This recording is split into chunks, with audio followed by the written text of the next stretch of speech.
America हे राष्ट्र जे आहे ते आज आर्थिक जर आपण तुलना केली वेगवेगळ्या देशांची तर अमेरिका ही बलाढ्य अर्थव्यवस्था म्हणून मानली जाते, पहिल्या क्रमांकाची अर्थव्यवस्था म्हणून मानली जाते.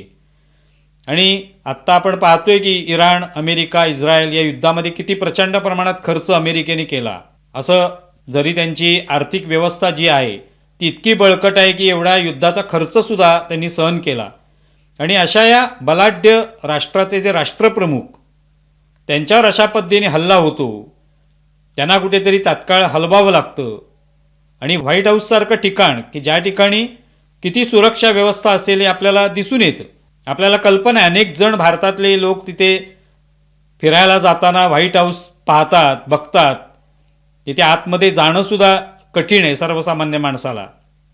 अशा वेळेला एक व्यक्ती अशा पद्धतीने आत पोचते बंदूक घेऊन हल्ला करण्याच्या उद्देशाने राष्ट्राध्यक्षांवर. आणि एका अशा देशाचे जो देश जगामध्ये बलाढ्य आहे, आता या युद्धामुळे संपूर्ण जग जे आहे ते एक प्रकारे वेठीस धरलेलं आहे.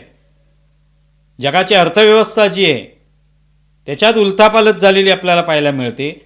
आणि अशी कृती कोणी केली तर अमेरिकेने केली. एवढं ताकदवान राष्ट्र आणि त्यांचे राष्ट्रप्रमुख अशा पद्धतीने हतबल झाल्याचं आपल्याला पाहायला मिळालं.